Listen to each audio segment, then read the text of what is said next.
people to arrive, get settled in.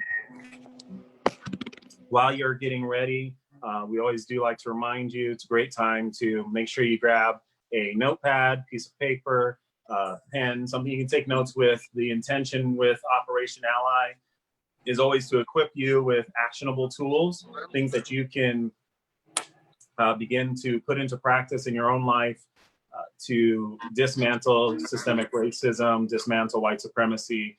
So you'll want to have little notes along with you, things that you can remember, reference back to. And we are live on Facebook. If you are able to multitask, or if you have two devices like I do, now that I just saw that live on Facebook pop up, I'm going to jump over to Social Justice Advocacy Project page, and I'm going to share that live to my Facebook feed, so that way my friends, my family who may not be on Zoom know that I'm doing this, and it might spark their interest in getting involved in the future.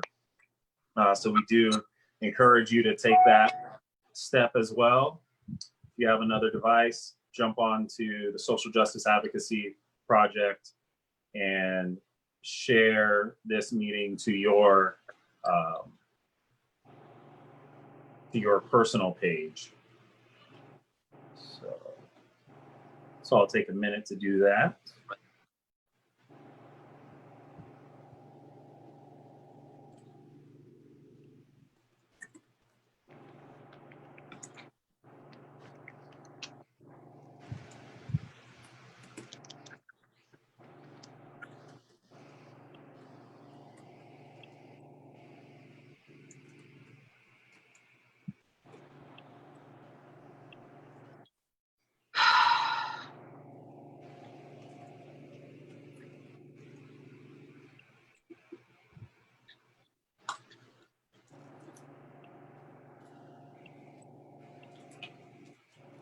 All right, that's shared on my page.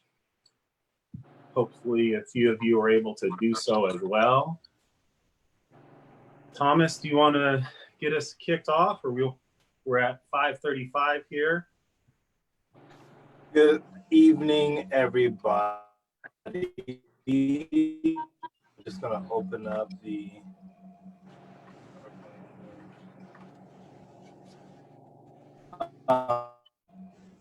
but let me see. Before we do that, how are you guys doing? Anything you guys want to share? Everybody okay? Okay. All right. I'm seeing some. Yeah. All right. I think that's about the response I'm gonna get on that one. So let me go ahead and get the PowerPoint started. I think that's what it is. Folks want to get started. Yeah, I decided to lighten the mood a little bit, take us all somewhere on this nice summer meeting, right? We can escape to a non-socially distanced beach and pretend that we're sitting right next to each other. That's your thing.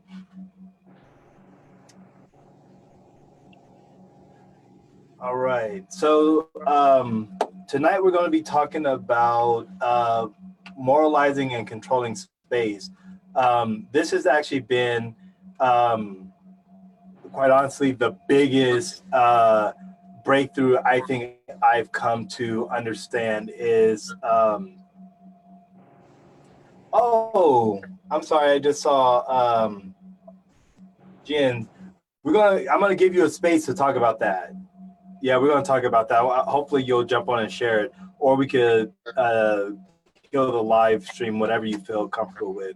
But one of the things that I've been feeling very convicted about, especially as we're on this road to anti-racism, is what does it mean to actually be racist, right? And so and some of you have been in other talks where I've kind of brought this up.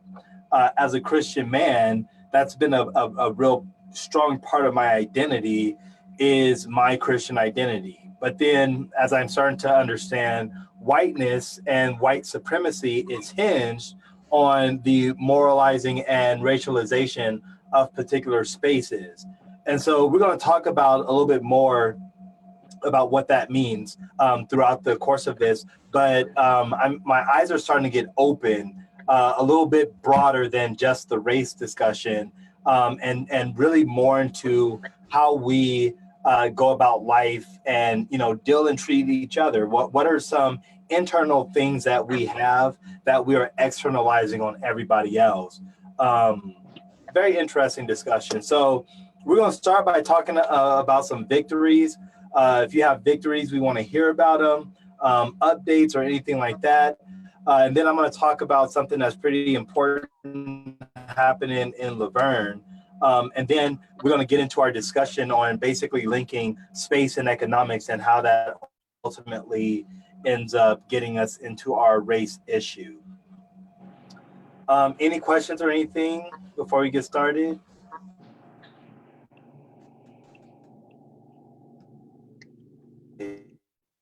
We're family by now, so if you have something you want to say, then just jump on, interrupt me. Okay, so victories. Let's celebrate each other. Hopefully we can find hope in the progress that we see amongst ourselves. You know, and then we also gather best practices. So if you have anything you want to share, then share them. I'm going to shout out Corinna. I wanted to share this last week. I don't think I saw her here, but girl, I've been seeing you out there communicating with folks on the opposite side of the issue. And it has been very effective. I don't know if you've recognized just how effective you've been. And many of these are my friends that are happening on my page. And I'm like, get it, girl? Yes, right? So, yeah, you've been doing a great job. Following your ideas and trying to ask more questions instead of trying to give information. And it's really helped me like calm down and be more centered about it. So thank you. And you're also learning that these folks are ending the argument or the discussion on the other side without you even having to argue with them, right? Mm-hmm. That's something that I'm recognizing. Anything anybody else want to share? Jason, I know you had something. You're muted, buddy. So I had a really cool experience on, I believe it was Saturday, and this isn't directly related to what we are talking about as far as Operation Ally and supporting the Black community, but definitely supporting minority community and oppressed communities. So a friend of mine, someone I've known a very, very long time, most of her life, had a post out about something that was happening between her and a guy that was asking her for a date, and she didn't feel comfortable. She asked him to meet in a public setting. He wanted to meet in his hotel room. And yeah, all the women are like, nah, right? So she put out there how, you know, that was a really stupid move on his part, and he lost the date in, you know, the course of 10 minutes, right? And then there was somebody that jumped on her comments and was like, well, you have to understand that, you know, men get tired of being pigeonholed as, you know, that type of a guy. And, you know, most men would never do that. And just mansplaining everything away. And so, you know, I replied back on her behalf, just saying, hey, listen, women have to think of things differently. And there was this interchange back and forth, and it was probably about 7 or 8 comments back and forth between he and I, plus another 10 or 15 from other people. And the guy just didn't get it.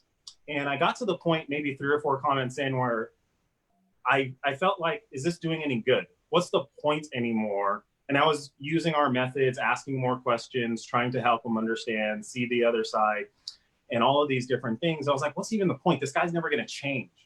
But something inside of me, and maybe it's because I had a daughter just 3 days prior, wouldn't let me let it go. Like, it was burning inside me. I was like, no, he needs to see some things. And so I continued on.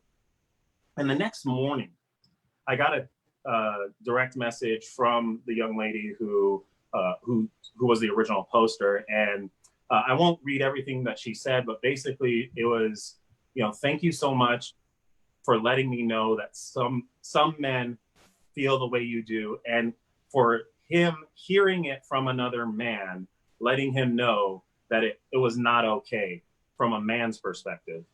And I realized in that moment, what I was doing wasn't about changing him. It was advocating for her and giving her comfort and giving her space and letting her know that there are people who not only agree with her, but are willing to put put themselves out there to make sure that message is heard and received. And that is truly the definition of allyship. At the end of the day, like, yes, would we love to change people from the other side to our side? Yes.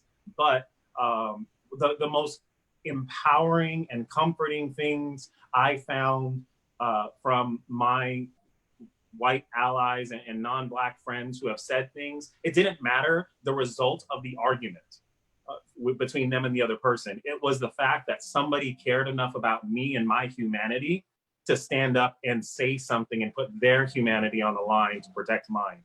And so I just really want to encourage all of you guys. I know we've had some good victories, and that's fantastic. But as you speak out, know that this is enriching and empowering and fulfilling the Black community just by speaking out. You are doing so much for us, and we appreciate it. The same way the young lady, like, she put into words things that I hadn't even realized. Yes, that's it. That's what I want. That's what I'm feeling. So I just wanted to share that because that was pretty cool on experience for me being an ally for women, which I always try to do and understand now at a deeper level. So anybody else have a cool victory they want to share?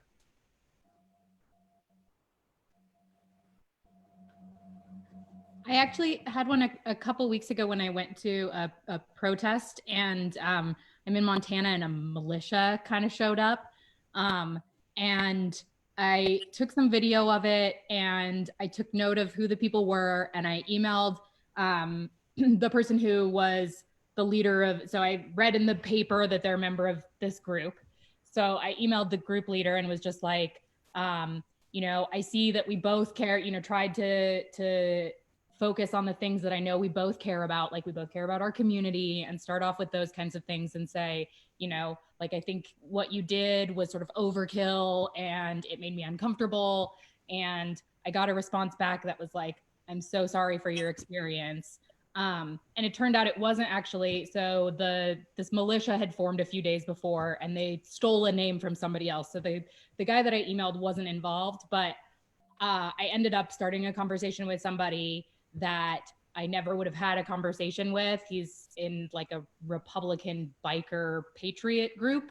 And so just seeing that, like, I can start these relationships with people I never would have if I just like kind of take a step back and try to see what we have in common. It was really helpful. So thank you guys.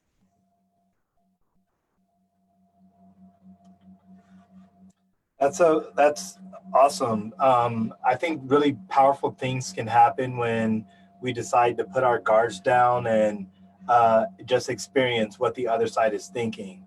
My thing is, I'm always wrong. I am more right than a lot of people that I talk to, but I'm always wrong, right? So when you see it that way, then there's no ego in any position you take. You can stick and move, as they say, abilities, then and that's your truth, and that can become your.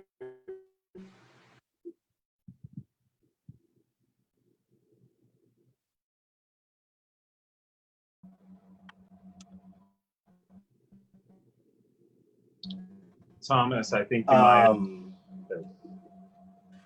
So, what happened? I think your reception's coming in and out. Am I frozen now? You are unfrozen. Oh, sorry. My wife moved me to the closet. And so I'm trying to make do with whatever internet can penetrate the 2 stories. So, excuse me. Can you guys hear me? Am I good? Yes. Okay.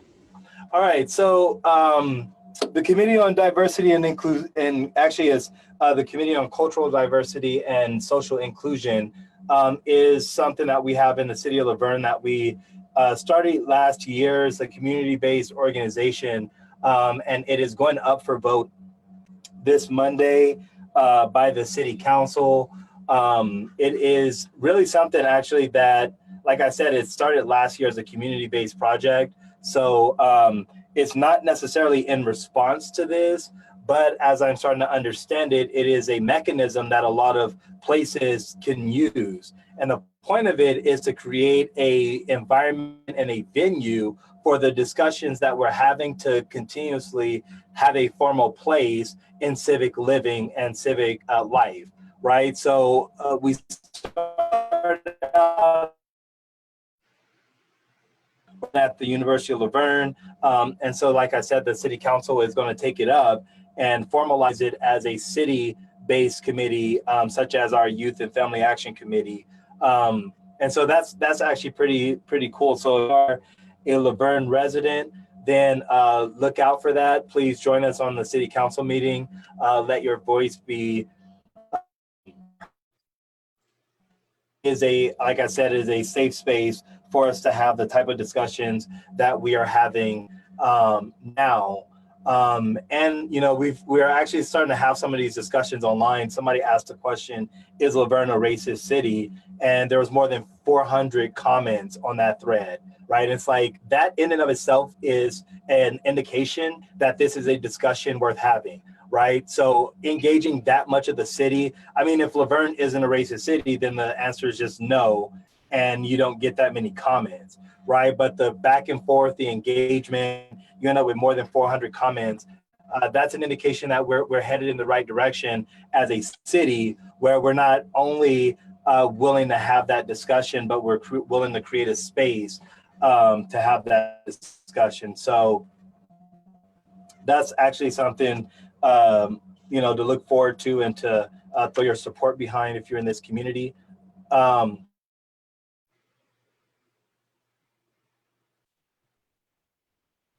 About last week, right? We talked about slavery and how that ended up being the start of race, right? Slaves were both Black and white individuals. However, as demand for slavery increased and the supply of European servants decreased, we needed a source of labor that was going to be continual.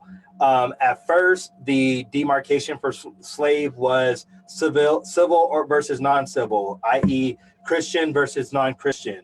However, if you converted, then that made it where you were no longer able to be a slave. Okay, so they ended up going to race because race has it's permanent. Okay, and if they create, as they did, the chattel slavery system, a person who is of a particular race, then it becomes a subservient class of human and a legitimate labor force. Okay, so it's really, and we're going to talk more about what it means to moralize or racialize a space, but that's what slavery did, is it actually created the white versus non-white dynamic from the Christian versus non-Christian European colonialization that was taking place previous. And then from slavery, you know, we had segregation, we had Jim Crow, we had FHA redlining that refused money to developers and funding for housing that was non-white. And then we had restrictive racial covenants that stopped minorities from purchasing property. And then when they were able to purchase property, they were not able to occupy the property.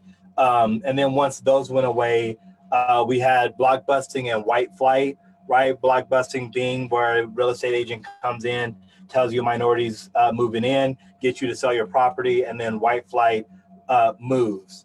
And then we have the present day income and housing price discrimination.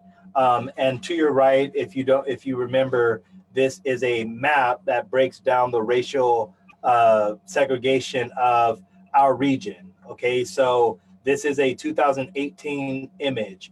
As you'll see, the Latinos are the light green, The Asian Pacific Islanders are this like reddish color.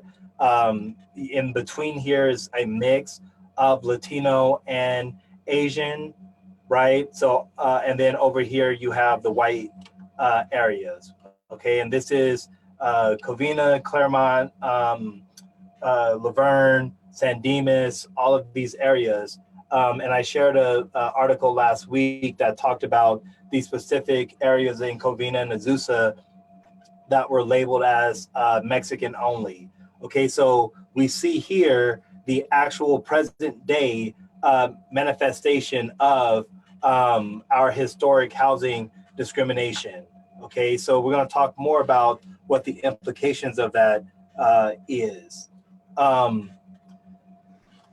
And so basically the result we have is less concentration of wealth in minority areas. We have a system called gerrymandering. If you can control where people are, you can outline various political districts that break them up and concentrate them in ways that dilute their political voice. And then finally, the ultimate manifestation is two societies before your very eyes. If you are familiar with Dr. King, then you know he talked about the other America. If you are familiar with W.E.B. Du Bois, then you know he's talked about the double consciousness. And if you're familiar with Kendi's anti-racism, you know he talks about the dual consciousness. Okay, it's this split between what is considered savage barbarism versus white civility, okay? And that clash of worlds is really what we're starting to see represented on a larger scale in this current movement. And so really this is about space. If you segregate it, then that means you can control it, right? And then you can define the particular spaces where people are. You can label those spaces, the ghetto, the hood, right? We've heard many people use as examples, that's the unsafe space, that's the not good part of town, that sort of thing. And then once you label it, you normalize those labels so that now people have expectations that are stereotypes and expectations of people who come from those places. And so really you end up with this civilized versus uncivilized, right? You have Laverne versus Pomona, right? You want to stay on this side of, I've heard people say you want to stay on this side of Baseline or this side of Foothill or this side of Huntington, right? Those are all streets that were literally used to segregate white housing versus non-white housing. And the maxim there is you can take the wild man out of the wilderness, but you can never take the wilderness out of the wild man, right? So even if you see a black man in your particular neighborhood, they live there, just because they found their way to resources to be able to afford what it is you have, doesn't mean that they've reached your level of civilization, right? And so that it still allows you to think differently and otherize people who don't look like you. And so the result, and I have a chart that I'm going to show that actually breaks down the San Gabriel Valley and shows based on racial segregation, you can see different economic outcomes, okay? You see less jobs, you see lower paying jobs, you see lower home ownership and lower values in those homes, and poor academic performance. Jason, you wanted to talk more about this? Yeah, thank you, Thomas. So concentration of wealth, this is really critical to how we address the racial disparity. When we look at outcomes, right? Today, the average Black family net worth is $17,000. The average white family net worth is $171,000. This is based on a study that was done by the McKinsey Group at the end of 2019. Having had some recent conversations with the group, they anticipate that when they reassess the numbers based on COVID, that discrepancy is actually going to grow because COVID has had such a disproportionately adverse effect on the Black community as it has other communities as a whole. But concentration of wealth is a result of the inability to own land and own property. In the United States of America, one of the fastest ways to earn wealth is the ability to purchase a home and the ability to see that appreciation happen. As Thomas lined out last week and kind of just recaps for us, over the last, let's say, 200 years, as home ownership really took off in the United States of America, it's only been in roughly the last 40 years that there's been a quote unquote equal playing field for Black Americans to purchase that home. You can look at everything from FHA loans to the GI Bill to redlining to restrictive covenants, all of which intentionally diverted money, government funded money by and large, away from the Black community and into predominantly white communities.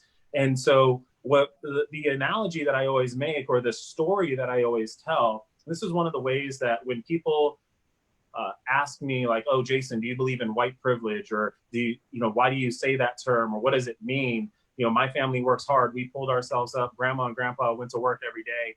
And I say, yeah, I 100% agree with you. Your parents or grandparents, they went to work, they worked hard, 2 jobs, kept their, they lived within their means. They did all of the things that we're supposed to do to be able to be responsible citizens. And they paid their mortgage every month on time. They made double payments and they received that equity and that growth.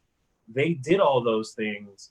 But when Hattie Louise Purvis, my grandmother, went to get that same loan, she was denied simply because of the color of her skin. And so your grandparents had a privilege to even get a loan that my grandparents did not. And we know what family does for one another when they have equity in their home. In the field that I work in, I see this all the time. Grandparents and parents take money, they leverage the assets that they have to set their children up for a better future. So that might be taking money out of their home to make a down payment on their children's home. That might be allowing their children to go to a better school or college because of the ability to get a larger loan because they have more assets. So it's a multiplying effect of what happened at the source. It's a multiplying effect on what happened at the source of being able to purchase a home or not that ripples out for generations to come.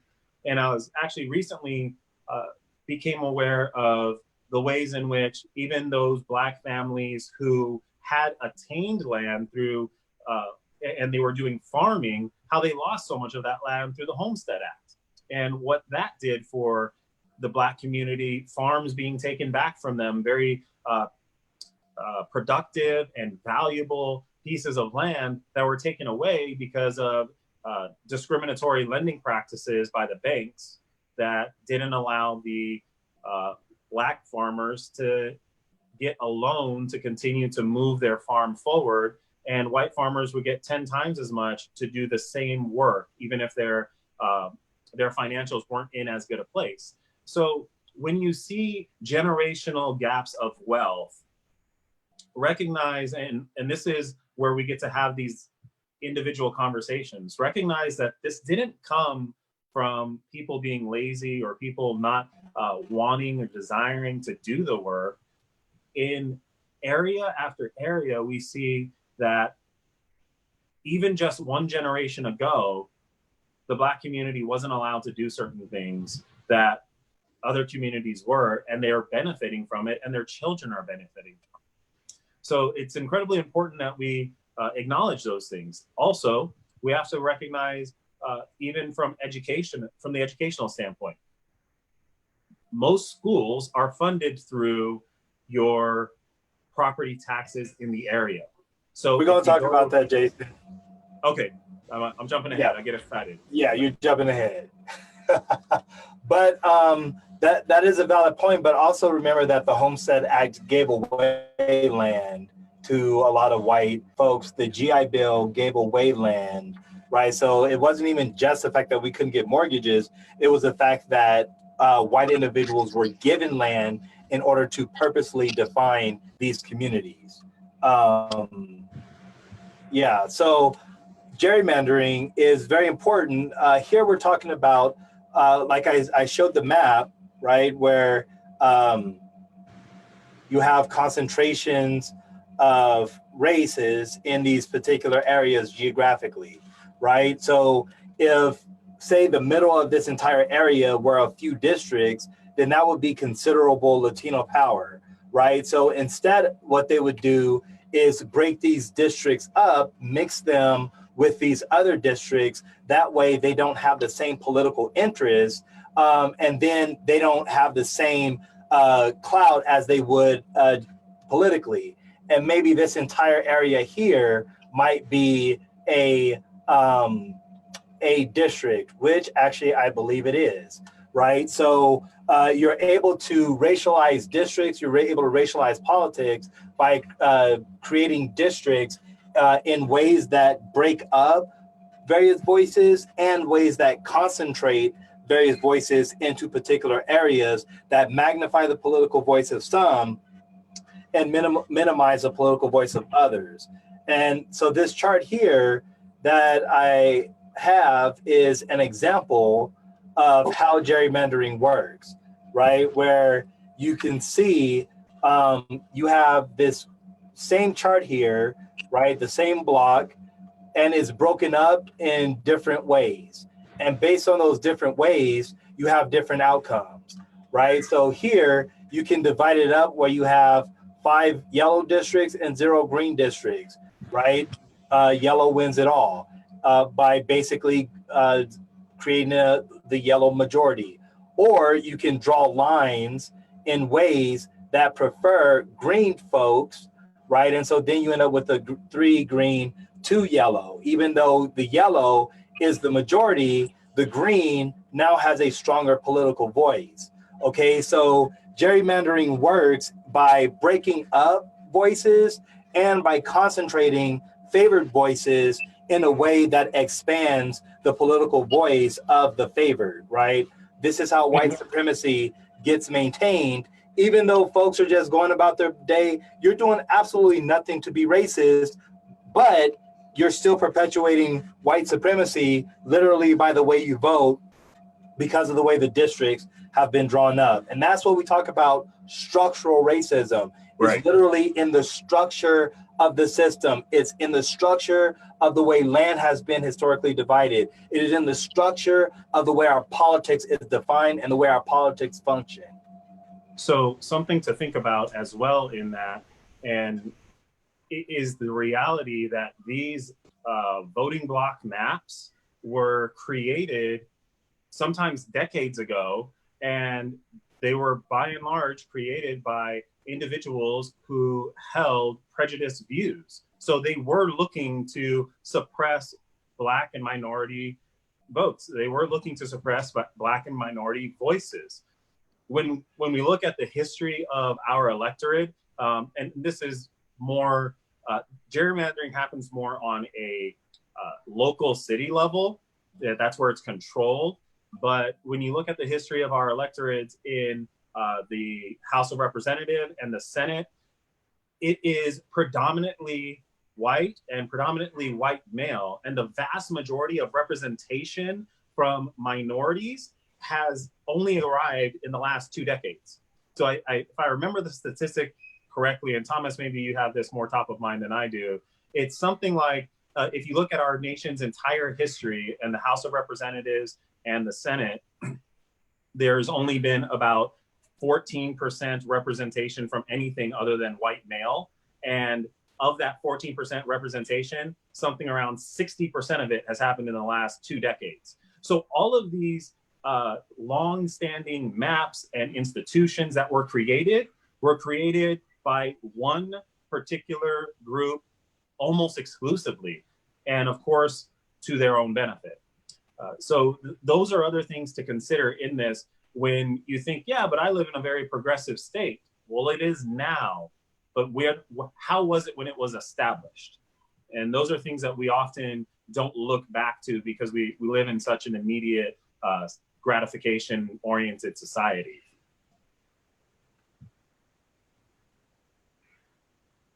You good, Thomas?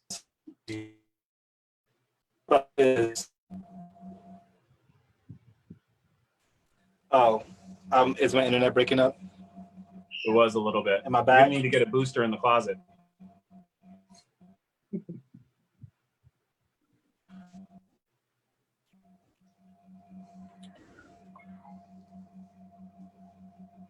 Okay, you guys are moving again. Can you hear me? Yes. Okay, sorry about that. Tell my wife to get me out the closet.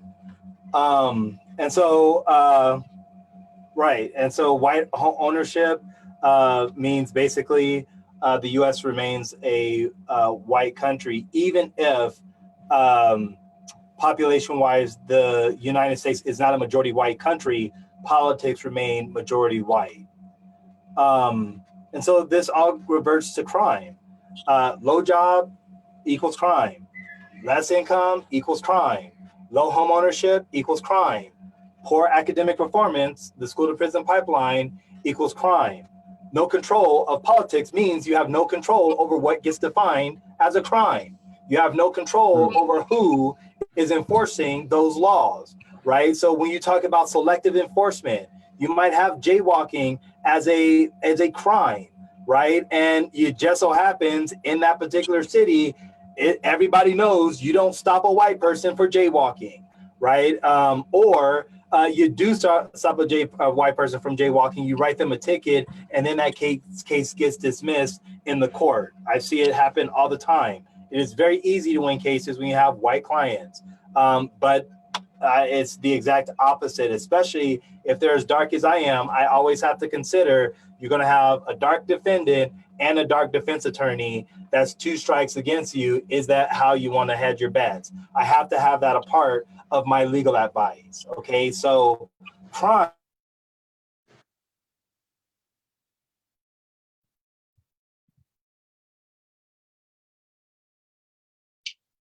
And we're It's being frozen. enforced to be used as a label. Oh, am I back? You All are. right, that crime gets reinforced as a label, right? And then they increase policing in those areas, which then results in more crime, which then results in a higher demand for policing in those areas, i.e. those areas then get labeled as dangerous, uncivilized, savage places, right? And so your question is, why would the system want to create crime? Well, the reason the system will want to create crime is most of the crime that is on the books don't actually harm us, right? But they make a lot of money for the state, okay? So if you have, like I said, we talked about slavery, that got displaced by convict leasing. It was literally the displacement, where instead of enslaving people, you just imprisoned them and sold them to private companies as slaves, okay? So we see the direct connection between the profit motive of slavery and the profit motive of incarceration, right? Yep. And then we see I'm sorry, go ahead, Jason. Yeah, before you jump ahead, you said something that I think is really important for us to realize and be able to take into our conversations as we're advocating and we're working as allies. People often talk about crime rates in areas. Something Thomas noted is it's very easy to win a case as a criminal defense attorney with a white defendant versus a non-white defendant, and specifically a black defendant. So when you see crime numbers, what you're getting is conviction rate, not crime breaking rate or law breaking rate. So just the fact that the criminal justice system is so slanted against the black community because you have majority white judges, you have majority white juries, you have majority white prosecutors and DAs, and all of these institutions that, again, remember, many of these appointments, they're lifetime appointments, right? They're long-term appointments. They've been doing this since the 60s. They were taught by somebody who grew up in the Jim Crow era, and all of those things remain within them. And so conviction rates are much higher for the Black community. So the just because, oh, well, you see how high and disproportionate Black people commit crimes. No, it's not that they commit more crimes, it's they get convicted of more crimes because the system is slanted in its nature, as well as the fact that many, because now we go back to the wealth issue, many Black families, when they go to court, they can't afford a decent attorney. And so they end up with a court-appointed attorney who has way too many cases on their desk. And that attorney, as good-hearted and well-intentioned as they may be, they are just simply not properly prepared when they show up in the courtroom to defend that client. And that's not a slight against that, court-appointed attorney. It's just they're overloaded. What are they supposed to do? Versus the family who has dollars in the bank and an attorney on retainer, or maybe they even have an attorney within the family, right? How much more passionately and devotedly are they going to go after the defense of that person? So conviction rates are lower because of the way the system is set up and the wealth relationship to criminal defense and the ability to defend yourself. Yeah, just keep in mind, most crime isn't solved. Most crimes aren't reported, right? Only about half crimes actually get reported, and less than half of those crimes are actually solved, right? So we're talking about, and the other statistic is police enforce the law in about half of the circumstances where they could, right? So much of their enforcement is selective based on what it is they know about a particular community. And that goes back to, if you segregate a place, you can label it and you can normalize it, stereotype it, and then you get people to patrol it based on those norms and those stereotypes. Then you end up with a self-feeding cycle, right? Yeah. And so again, when we talk about, we say this a lot, you can have systemic racism without a single racist in it. Right. So even if we can see there's not a single racist person in the system right now, because the system has not drastically changed in a way to get rid of some of these normalities and these stereotypes and these maxims, it doesn't matter. On cruise control, the system is going to automatically be racist systemically. Right. So when we're, I love that analogy. I love that analogy. On cruise control, it's almost like when you have alignment that's off in your car, right? And the way this system was aligned, it was bent towards racism. That's the way the system was created. And if we don't rip the steering wheel back in the other direction, it's always going to drift that way, because that's the bend that's in the axle. That's what it's built on. And you also think about, so now hearing this, think about some of the things that you may have seen in your past on how different types of criminals, quote unquote, are portrayed in the media. And you have a white male who rapes a drunken woman behind a dumpster, and he's spoken about as a, you speak to his potential, and he was an Olympic hopeful and all of these different things. And you have a black male who's followed down the street by a man and jumped and ends up being killed while he was defending himself after being attacked. And we try and dig up every bad picture of him on the internet possible. And just these portrayals are self-fulfilling prophecies of what we have deemed to be good and bad based on certain areas of where people were allowed to live, where people were allowed to be, right? Why was Trayvon Martin being followed to begin with? Because he didn't look right in that area. Why doesn't he look right in that area? Very likely, restrictive covenants, redlining, situation in a place where he's not supposed to be. So all of this gets tied in together. And when people say, so what are you doing? How do we solve the issue? Like, there's 500 things we need to address, because this is what the country was built on.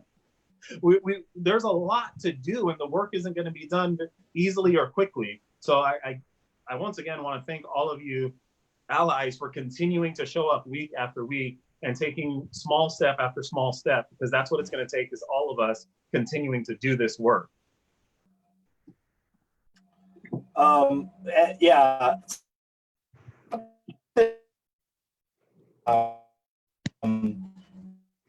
Our education system is a lot better about, the history of this nation.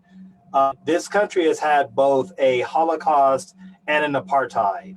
And that's something that is not at the forefront of our thinking, right? And so we're here, things are just fine, but we haven't done any of the things that was necessary, say that Germany did to overcome their Holocaustic history, or that South Africa did to overcome their apartheid history.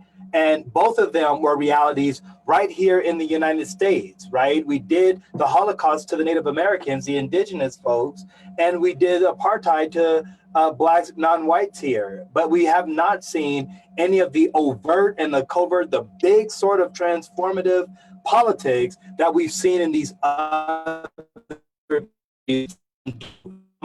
structural systems that exist. A couple questions. Zoning, this is Tanya. I talked last week about zoning as an exclusionary practice.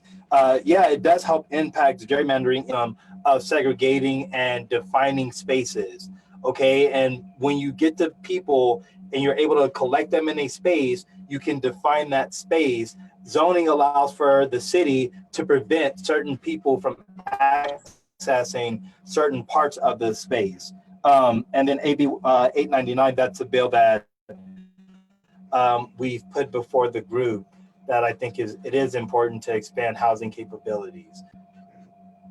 And so this chart here, right, and just kind of Jason started talking about this, that a lot of our property tax goes into funding education. Well, California took this issue up and basically passed a law that stated that the state government is supposed to better distribute resources, right? So a majority of education resources are from, can you guys hear me?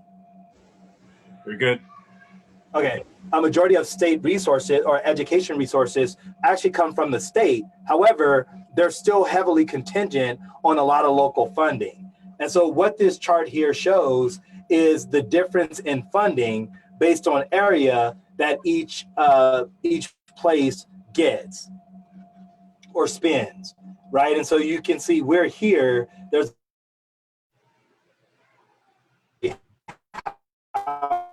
represented, but you can see that 22% of California education budget come from local, so actually it's about 33% come from local sources, right? And so the state pays about 58%, but locally you're talking about a third of the education budget coming from the location, right? And so when we talk about the lower jobs, the lower income, lower home values, we're talking about less funding that is made available. In California, we also have Prop 12 that impacted property taxes by creating a cap, and that capped the amount of funding that was available for education as well, right? So we're seeing it goes back to the system of funds allocation that makes it where poor areas are not able to compete with richer areas because of a lack of local funding. And that local funding have a lot to do with what we've been talking about these last couple of weeks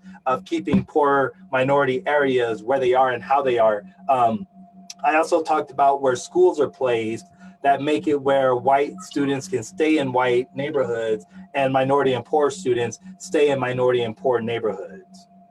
Now, Thomas. And Jason, I know you're making a point on this. Well, I was going to just give some feedback on that with the 58% that is distributed by the state. Are you aware, and this is a question that just popped into my mind, are you aware of any of that funding being tied to testing results and performative-based funding from the state's pockets? If you go ask me a question like that, you're going to have to send it a week in advance. I don't know. You know, that you've done so much research, I just never know what you can pull out. I just wonder about that. Yeah, and that I didn't go that far. Yeah. I would But not be the thing to surprised. note is, the thing to know here is equity, right? So the rule is equality, right? We want equal funding. But people from lower areas need more resources. Okay, so equity is not what is being done here. We're trying to achieve equality, but equality is going to fall short every time of the systemic piece in relation to others. Yep. And the And reality is, this right here. well, Go ahead. just what I was going to say is, if you have to think about it, you know, go back to the source. There was disproportionate dollars poured into a community to raise it up, and we're not going to get the other community level just by making it equal across the board, because you don't make up for centuries long disproportionate treatment to one community through a couple decades worth of levelizing all the dollars. And that is just a reality. That's why we have to make these true systemic changes of we need to funnel more dollars in one direction, because we've neglected it for years. I mean, if you think about your house, right? And you know, you love updating your home, and you update your kitchen year after year after year after year, because that's where you spend all your time and that's where you want to improve it. And then you go to sell your home, and the realtor, you know, tells you, hey, you need to spend some dollars on your bathrooms and your backyard. Well, no, I just want to spread the dollars all evenly. I just want to be fair to my house and improve it all equally. Well, no, that's not what you need to do, because you've neglected a part of your home for a couple of decades of living here, and now it's outdated and you're not going to get the value. So you need to put extra dollars in the place that you neglected so that you can bring it up to equity with the rest of your home. That's a good analogy. This map right here, I think, is probably the best to illustrate the point. This graph basically shows the difference in spending on students within the county, right? So we have the highest revenue and the lowest revenue, and the difference between them. And that, look at how, like, this is us right here, right? The distinction between our lowest revenue per pupil and our highest revenue per pupil is so stark. Look how red that is. It's almost the worst in the nation, right? And so, like, when people region or locally are saying, does systemic racism exist? Yes, it does. Look at this map, right? This tells you that there's something systemic that is happening, that our kids, this is impacting our kids, are being treated at vastly disproportionate levels. Okay, so this right here is an indication to you that the way land and the way property and resources is divided, and the way politics, political power is divided, is the heart of white supremacy. And it is reiterated and recodified in education, right? So I don't know, I can't stress it enough. I think we have a social conditioning system. I don't think we have an educational system. Forgive me, all the teachers, but debate me on it. And so this is basically the indications of the school to prison pipeline, right? You see the vast disproportionality between white and black students here. Yet you see black students are far greater suspended than white students, right? 31% of school-related arrests are made up by black students. Okay, this is the school to prison pipeline. Why do we want crime? Because crime pays, there's profit here. And so what we're looking at here is how profit is made off of black bodies, okay? Black students are suspended at 3 times the rate of white students. And it just so happens that a black man is 3 times the rate more likely to be arrested than a white man, okay? it's all here. And we're talking about literally the direct result between a suspension and an expulsion for a discretionary violation, 3 times more likely to be in contact with the juvenile justice system within that year, right? That is discretionary, okay? So that means people are deciding who they're going to send through this system, and it more likely than not will be a Black student than it will be any other student, but it's far more likely to be a Black student than it is to be a white student. And then these are ways of disrupting the preschool to prison pipeline. These graphics are going to be sent out as always by my beautiful wife. And so basically the point of tonight is really to connect last week's discussion of how we racialize space to the actual implications of how race becomes sets up the criminal justice system to be where it is. And that next week, we're going to round all this out by actually discussing the criminal justice system, some of the profits, and then we're going to also talk about some solutions on the back end of that and how we might be able to start envisioning unraveling some of the stuff that we're talking about. But this is what white supremacy is. If you want actual references, read The Racial Contract by Dr. Charles Mills. It is loaded with citations. That I am not making any of this stuff up. Read The Color of Law.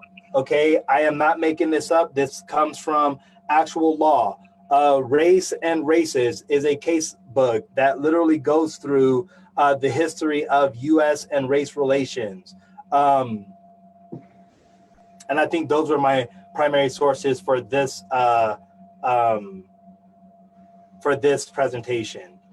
But one more thing that I wanted to share to kind of wrap this up is an actual view of the numbers of San Gabriel Valley.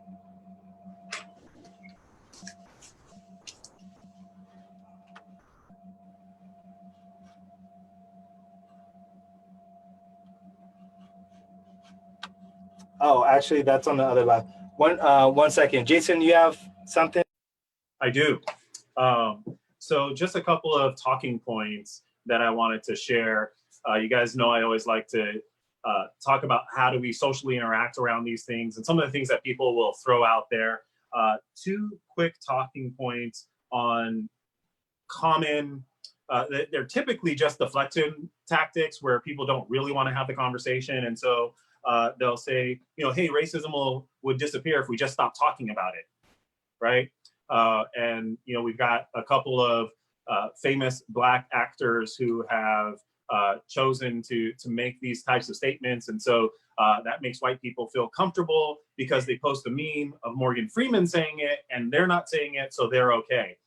Which, by the way, I saw a great response to that in that idea as a whole. If you'll post a picture of a Black person saying something you agree with but won't read a book written by a Black person with a doctoral degree, you're part of the problem. So stop talking about it. The analogy that I've used around that is, the reality is the Black community is in a relationship with America. All of us are in a relationship with our country, but the Black community, especially being imported in from Africa, being brought over as slaves, we're in a very unique relationship with the United States of America. And imagine if you were in a marital relationship and both parties knew that one party was cheating in the relationship. And we just decided we're not going to talk about it. Would the problem be solved? No, everybody knows that.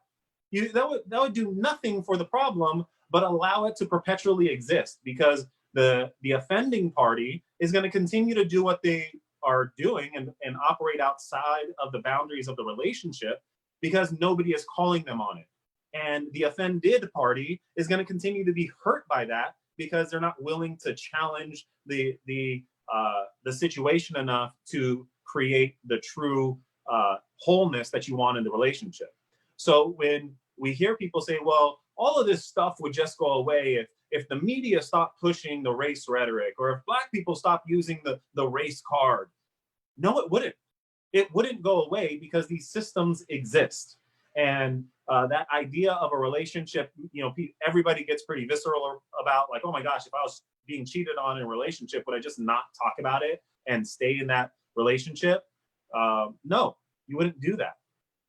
The other thing, the conversation that has come up, and I'm interested, Thomas, on your thoughts in this as well, is, you know, there's been a couple of very tragic deaths within the Black community at the hands of Black people. And you hear all the time, well, why doesn't Black Lives Matter show up when there's Black on Black crime? And I literally was in a conversation about this today with a very open individual. He is very conservative and has his beliefs along those lines, but he's very open to learning and growing and wants to see, I truly believe his heart's in the right place. And he was like, Jason, what do you say to these issues? And, you know, the reality is this, it's a very complex question, but this is my take on it. When you look at the protest, the outrage, and the uprising when there is a Black person killed by a white person or a police officer, what is being protested is the belief that justice will not be served. The Black community has no expectation, because of our experience and our history, that when Black people are killed at the hands of police or white people, that there will be justice served, that there will be a fair trial, there will be a conviction, and a worthy punishment doled out for that. When there's crime, when a Black person murders another Black person, we expect that the justice system is going to do its job. That we expect that that person is going to be sought after, they're going to be arrested, they're going to have a trial, and they're going to go to jail for it. Now, we may not agree with all of the nuances and how heavily Black people are committed against and all of those different things once they get into the criminal justice system. We definitely have problems with that. But the protests are about bringing about just the start of justice. Let's take a look at our most recent events. Ahmaud Arbery. He was murdered in cold blood by three vigilantes driving down the road. The DA, the entire justice system in that area had the video for months. They reviewed it multiple times and decided not to pursue a case. It wasn't until outrage and national cries were made that they decided to pursue justice. So when you are asked the question, hey, how come Black Lives Matter doesn't show up in Chicago when there's all of these, crime, there's all this crime there? Because there's two main things that I look at. Number one is we expect that the justice system is already doing its job there, because we've seen that. We've seen gang members get arrested and tried and all this. Now, is that a perfect system? No, I agree with that. There's issues there, but it's not to the point of moral outrage that absolutely nothing is being done. The community is responding out of moral outrage that justice is not being served in any way, shape, or form. The other thing is people say, well, the Black community needs to police itself and take care of these issues. They are. Do you know how many hundreds and thousands of community-based organizations exist within Black communities for mentoring programs, for after-school programs, for anti-drug, anti-crime, anti-gang organizations that exist? Those things are in existence. They're happening. They're being addressed. It just doesn't make national news and national headlines because that's not what is important to people. That's not what gets the clicks. That's not what media goes after. So the reality is, A, it is being addressed. And B, the outrage is around a lack of justice or a belief that what I've been explaining it to people as the community has no good faith belief that when a Black man is killed by a police officer, justice will be served. We don't have reason to have good faith in that system.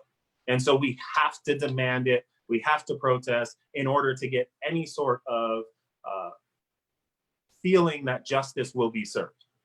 So those are my two responses to that whole line of thinking. Now, does it mean that the life of that child or person, individual did not matter? Absolutely not. But what we're saying is, criminal justice system, show us that this life mattered by doing your job and prosecuting the people who killed this individual. You're showing us that the life of this young child mattered because you're going after the people who killed that individual, and they happen to not be Black or police officer. But when it happens, or they happen, yeah. When it happens when the root is a police officer or a white person, we don't see the criminal justice system telling us that that life mattered because they're protecting their own instead of prosecuting the bad cops. I don't believe all cops are bad. I have friends that are police officers. I was mentored by a police officer. I was picked up every Wednesday night, taken to church by a police officer, not as part of his community activity, but because he was a good human being and he wanted to help me in my relationship with Christ. And my life is completely changed because of the investment of Dan Brooks in West Covina Police Department. I love you. Thank you. And that is 100% true. So, I am the furthest thing from a cop hater, but I definitely want to root out the bad cops. And that's the work that we're looking to do. So those are my two just kind of talking points around that scenario. We need many more Dan Brooks. Thomas, I've never had that conversation with you as far as your response and your thought process around why doesn't protest happen with the crime within Black communities? Because it's stupid. It's BS. And like anybody who brings it up or just trying to bring it up as a distraction, we literally just went through how the system has set Black people up to have to interface with the law more, right? We just went through how the system has systemically denied and structurally denied Black individuals resources and have pitted us in very poor situations. So to say it's a Black on Black issue as opposed to a policy on Black issue is where the distraction is. It's much easier for the system to get us to blame people than it is to get us to blame policy.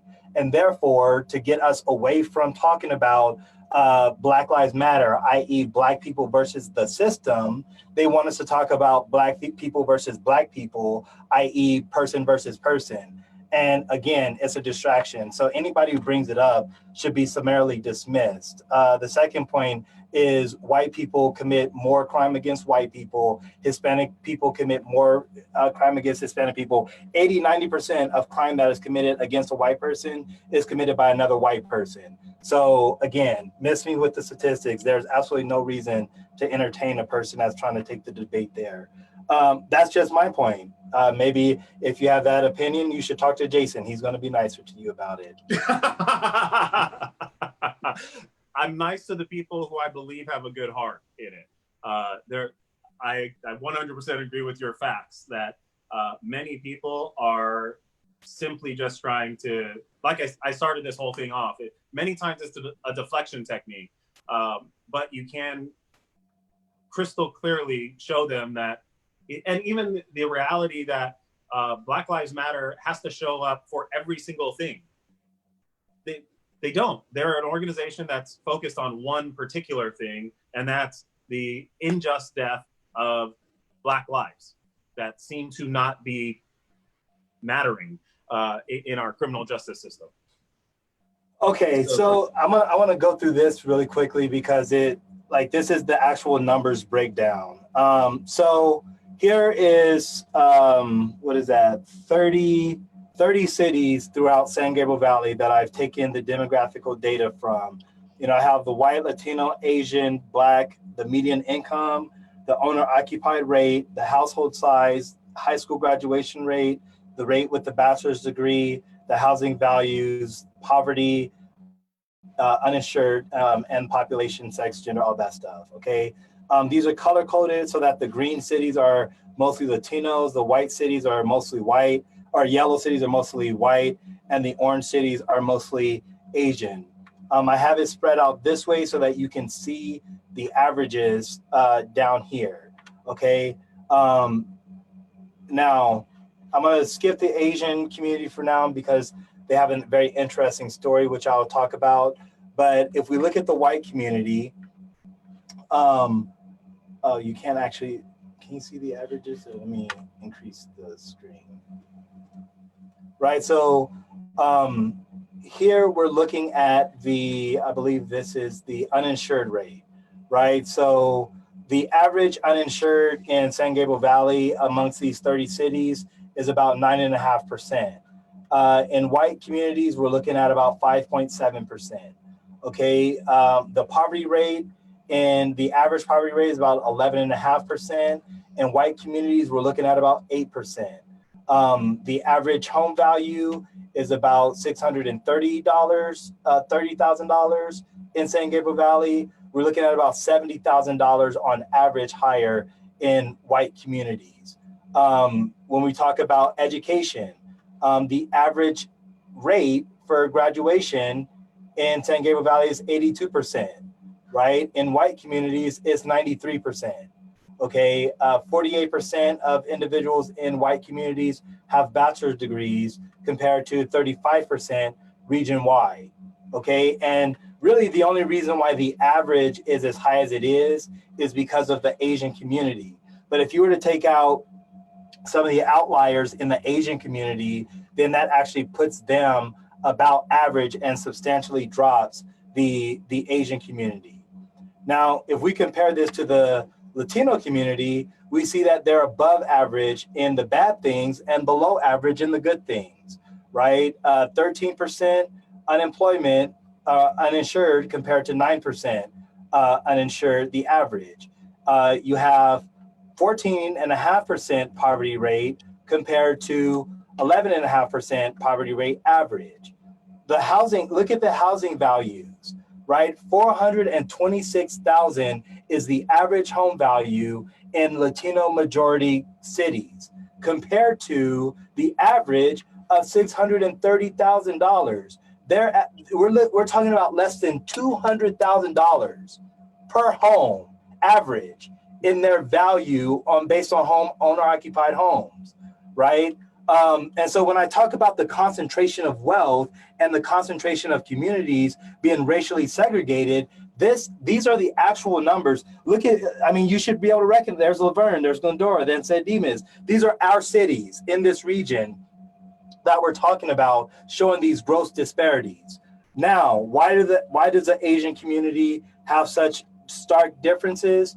We can thank the Chinese economy, right? Like literally because of the immigration policy in the 70s, we saw an influx of Taiwanese immigrants that just so happened to be entrepreneurs, professionals. They came, they set up businesses, they brought wealth, they brought education here, and then they opened up a immigration line that allowed for Asians to come from Japan, China, all over the world and work in these communities as the labor force.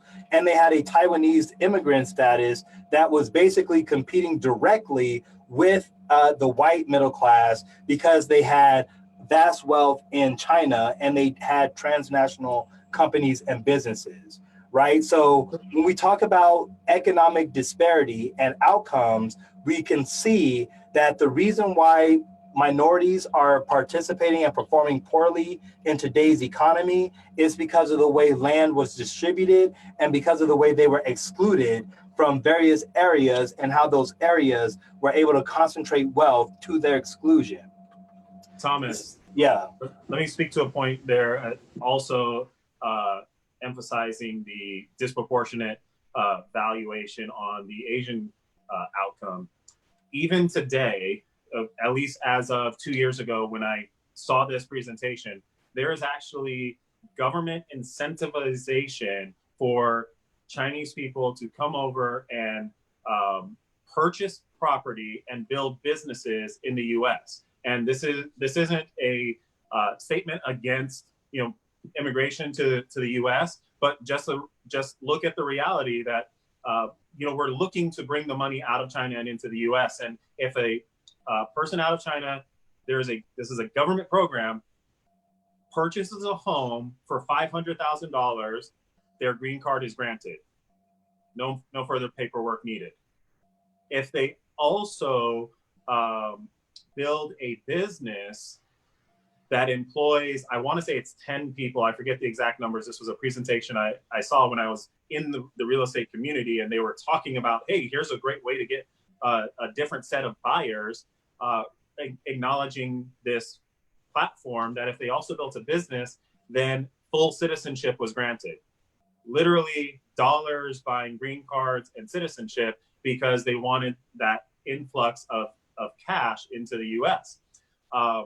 Now, again, this is disproportionately advantageous towards one community versus another. And we see even direct outcomes right here that Thomas brought together. So these types of practices continue on.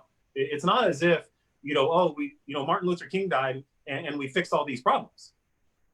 The practices continue today, just they take different shapes and forms so that they can slide by.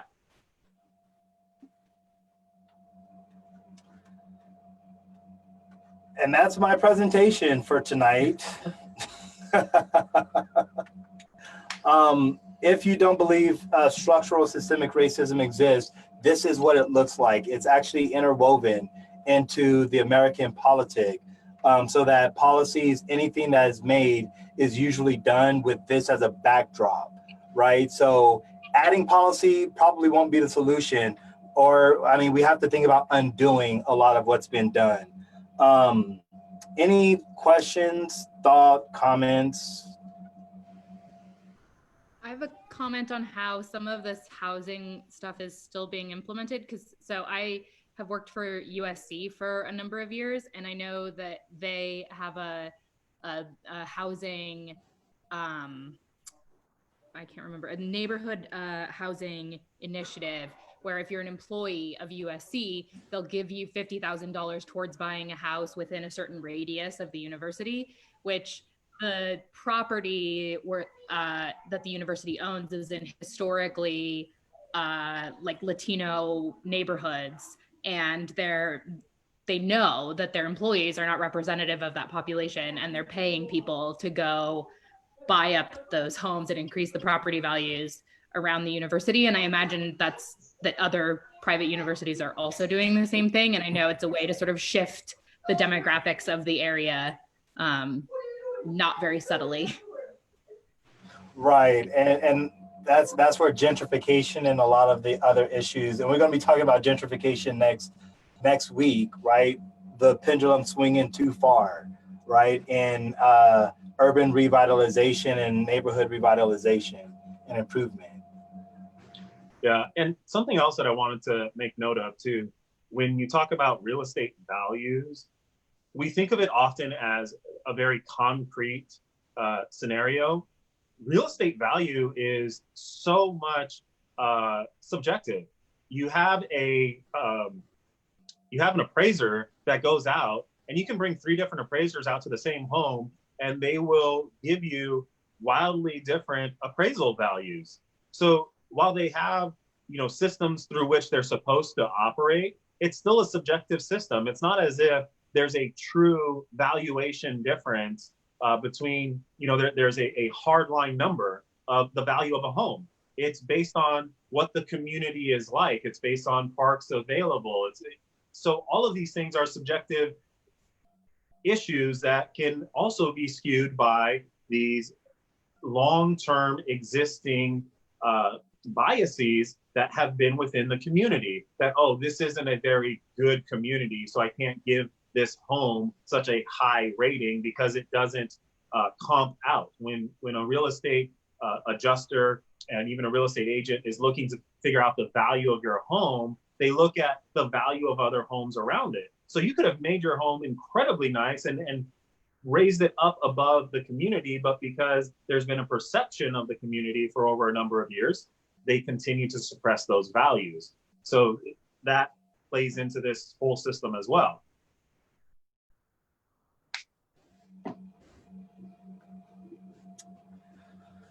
All right. Well, if there is nothing else, Michelle was not able to make it tonight, but she did leave us a video so that we can still do our breath work. And we're going to cue that up, and then after that, we'll be ready to close. Jason, where's Naomi? Let me go check. See where we're not going to let you forget. You guys get your breathe on. I'll see if I can get my baby on. All right. Babe, can you do this? The video? Oh.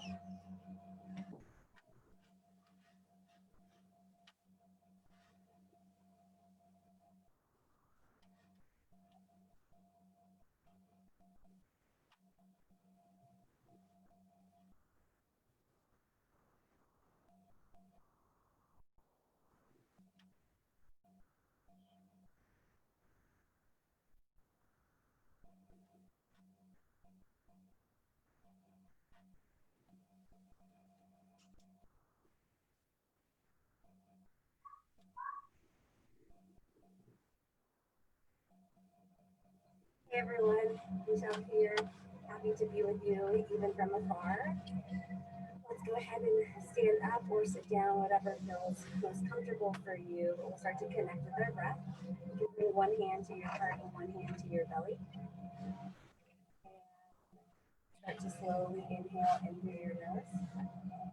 Sending your breath to your heart, then your belly. And then exhale out of your mouth. Inhale again in through your nose. Fill up your chest.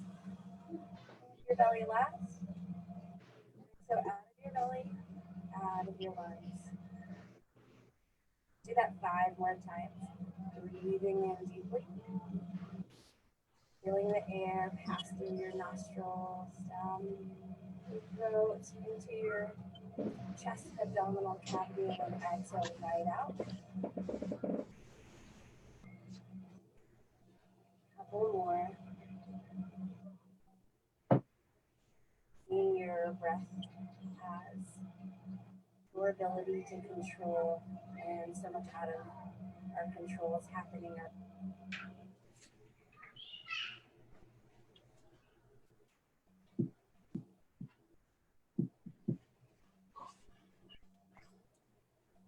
Did I freeze?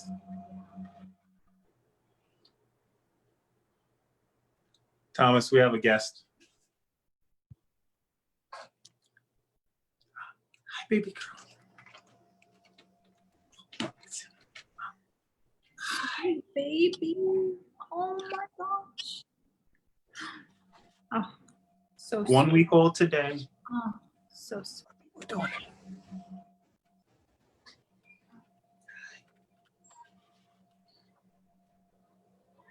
These are all daddy's friends. We're changing the world for you, baby girl. Yes. Yeah.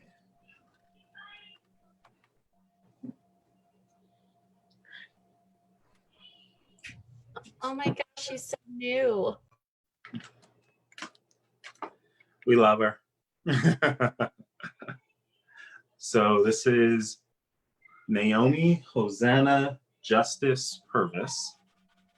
And the awesome thing is you think about her name. Naomi Hosanna is sweet cries or gentle cries of the highest praise.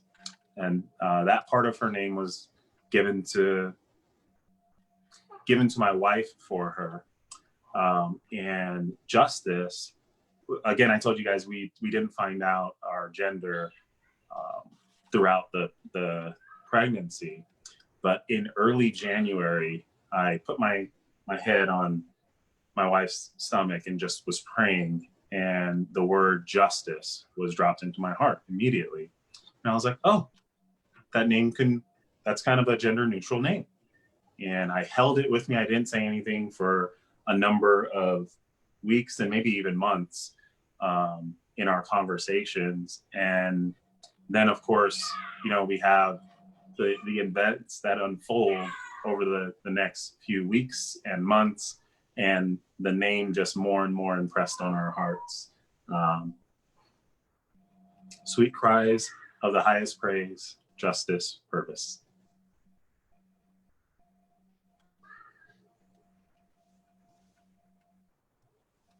So thank you, guys. I think this centered us all and brought us a peace as well, right?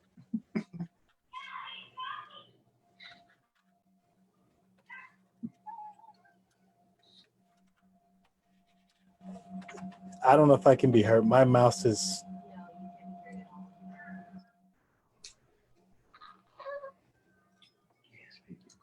Can you message Jason to close out?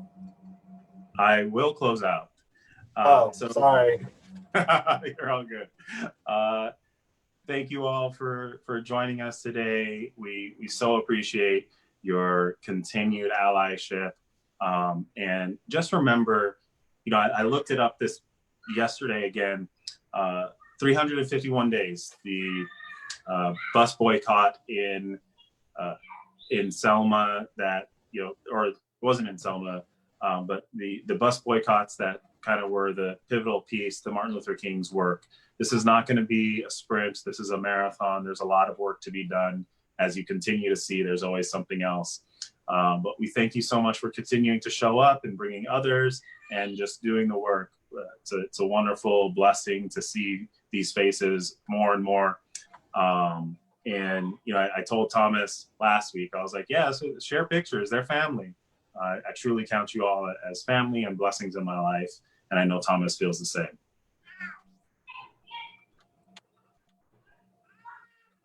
So thank you, guys. We'll see you next week.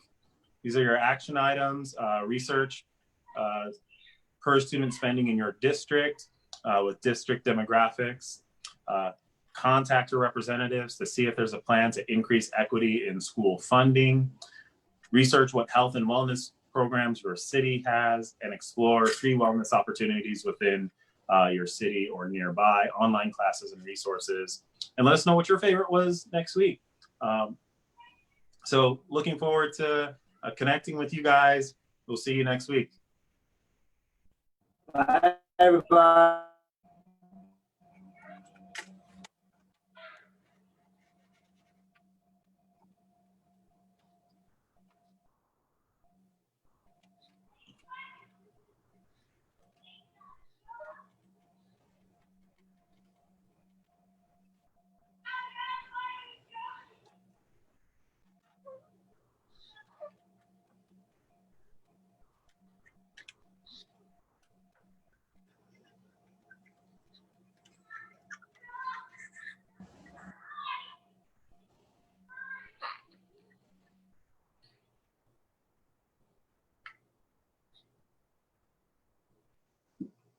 Is it just the three of us now?